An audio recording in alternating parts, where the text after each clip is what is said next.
Muchos amigos esta noche se estarán preguntando en qué momento de la historia, en qué instante, en qué viñeta concreta del tiempo se decide lo que es sagrado, lo que es oficial, y se desechan, por ejemplo, textos como estos, apócrifos, ocultos, secretos. Lucas dice en su Evangelio: el niño crecía y se fortalecía, lleno de sabiduría, y la gracia de Dios estaba en él.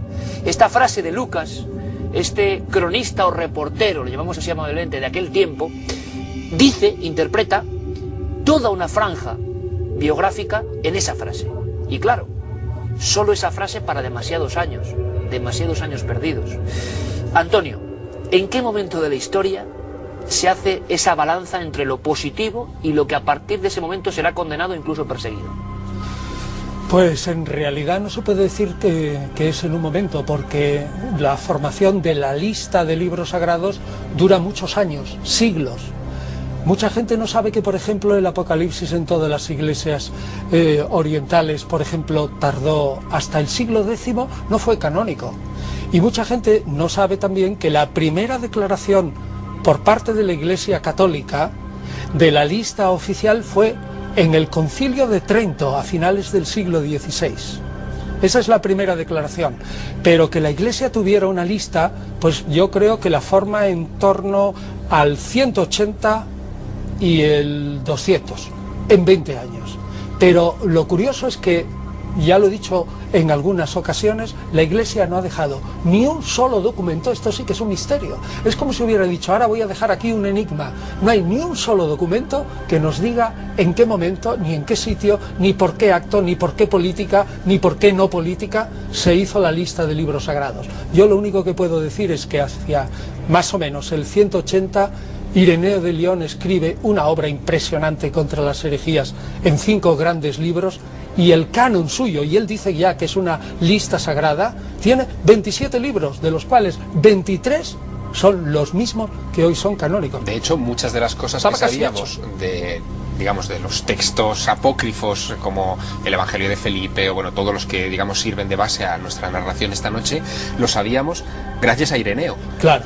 Porque no se conocían o no se habían conservado los textos originales hasta que en 1945 se descubren estos textos de Nazaret. El Evangelio de Judas, por ejemplo, sabíamos un montón de cosas gracias al libro primero de Ireneo. Muy bien, es verdad. Antonio, una cosa simplemente, ¿cuántos apócrifos puede haber hoy?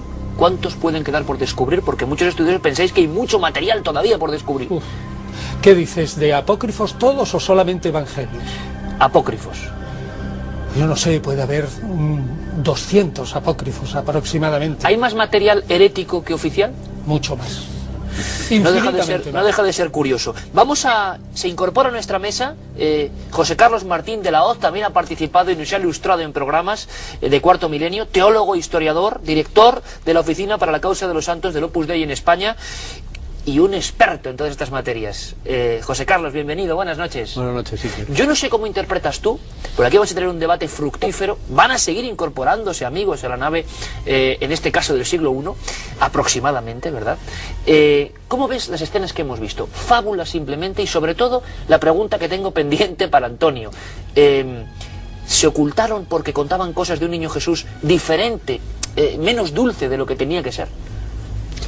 Bueno, yo creo que en todo el debate que esta noche nos congrega y que, como siempre, lo desarrollamos en un clima de gran cordialidad, hay que tener en cuenta que cuando uno vuelve al siglo I, que es lo que estamos haciendo esta noche, hay un punto que se nos olvida, y es la enorme capacidad que tenían nuestros antecesores de aquella época de memorizar. Quizás nosotros somos gentes de una cultura de leer, de ver, y quizás por eso memorizamos menos, pero en aquella época se memorizaba, y se memorizaba de una manera muy exacta, de tal manera que esa predicación de Jesús que se va transmitiendo oralmente de generación en generación es una transmisión bastante fiel y bastante exacta, casi literalmente, y muchos de los oyentes estaban habituados, ya los judíos de los que proceden los cristianos en un primer momento memorizaban todo el Antiguo Testamento, y es una cosa que nos sorprende al ver la diferencia de volumen entre el Antiguo Testamento y el Nuevo. Eran capaces de memorizar largos pasajes y poder pronunciarlos perfectamente de memoria y con exactitud en las palabras. En ese ambiente, en esa civilización, los primeros apóstoles, cuando van llevando la semilla del Evangelio por el mundo, van transmitiendo lo que ellos oyeron a Jesús con palabras muy exactas. Por eso es impresionante que la tradición que se va conservando en las diversas iglesias y se va traduciendo a las diversas lenguas se mantiene bastante bien o bastante exacto, con mucha precisión, ¿no? Entonces, José Carlos, esto serían fábulas, cuentos. Claro, en ese sentido, a una persona que está habituada a escuchar y a memorizar y a repetir, cuando algo se sale de eso que ha oído siempre, le inmediatamente rechina, inmediatamente hay un decir, aquí pasa algo. Lo que hoy día teológicamente se llama el sensus fidelium, que ha funcionado durante 20 siglos, ese sentir del pueblo cristiano, de ese pueblo viejo que lleva practicando la religión y lleva oyendo el Evangelio de generación en generación, hay un olfato, de decir, esto no es, ¿no? Por eso, en ese sentido, salía al comienzo del programa, hacía falta rellenar unas lagunas que no estaban en el Evangelio y que, por tanto, como no estaban en el Evangelio y tampoco estaba en la transmisión oral, hacía falta rellenar eso porque eso no había sido oído. La pregunta sería, José Carlos, ¿por qué en el Evangelio no nos cuentan nada de todo ese episodio de la larguísima vida de Jesús? ¿Por qué? Porque esencialmente tú lo acabas de decir en esa frase de Lucas. En realidad, el crecimiento de un niño que crecía en edad y en sabiduría delante de Dios y de los hombres, crecía en una primera etapa de una enorme normalidad. Es decir, cuando Jesús... ¿Estáis de acuerdo? No, no nos cuentan nada, porque de esa época los evangelistas no sabían nada. Porque Jesús era una persona absolutamente desconocida hasta que empieza su grupo, y realmente ese personaje no tiene fama, digamos, hasta que el grupo, después de que él muere, adquiere una importancia dentro del imperio. No había biografía, por lo tanto, no de construirla. No había, la inventaron. En ese sentido, estos la inventaron. Y los canónicos, lo que fueron lo suficientemente listos, los evangelistas, era para no inventar demasiada biografía. ¿Tú estás de acuerdo conmigo que lo que escriben, por ejemplo, en los capítulos 1 y 2 de Lucas y 1 y 2 de Mateo, hay bastante de invento ahí?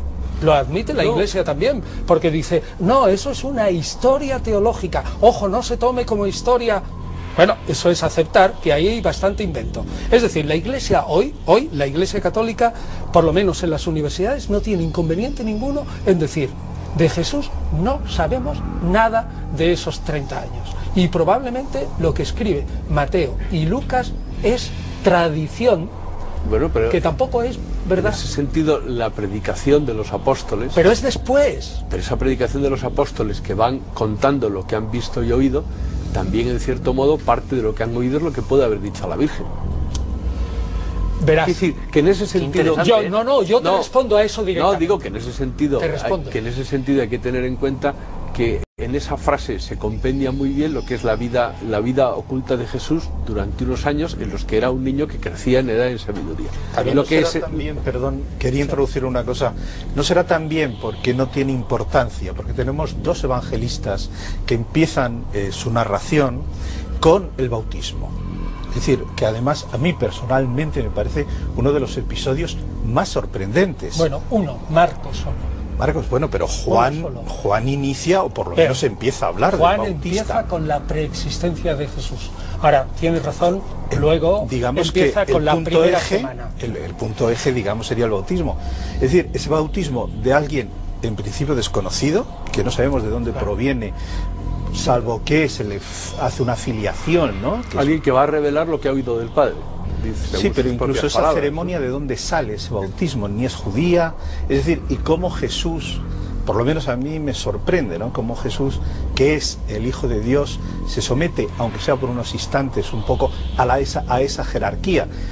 Yo digo esto porque hay dos evangelios que hablan, que empieza la vida deJesús como una especie de legado divino, por decirlo de alguna manera. El punto de partida sería esa escena del bautismo. Mientras que los otros dos, la escena nace, bueno, pues con el nacimiento virginal, con ¿no? la estrella de aparte Belén, de las cronologías y tal. Yo iría un poco más allá. Yo creo que los evangelios canónicos no cuentan nada de la infancia de Jesús, sencillamente porque no interesa al propósito, digamos, de los que crean ese canon. No es verdad, eso tampoco. Hay un momento en que Jesús tiene una importancia tan tremenda que los evangelistas intentan corregir ese punto que tú dices, que es ese punto de vista que es el punto de vista de San Pablo, quien dice, aquí lo único que importa de Jesús es su acto de su muerte y su resurrección. Su vida pública y su muerte. Dice, no, la vida pública para San Pablo tampoco, apenas, porque apenas lo cita. Y yo creo que los evangelistas canónicos dicen, sí, un momento, pero también la vida terrena del Redentor tiene un efecto salvador, y cuentan la biografía de lo que saben. Si hubieran sabido algo de los primeros años, estoy absolutamente seguro, quizás menos Juan, que por cierto...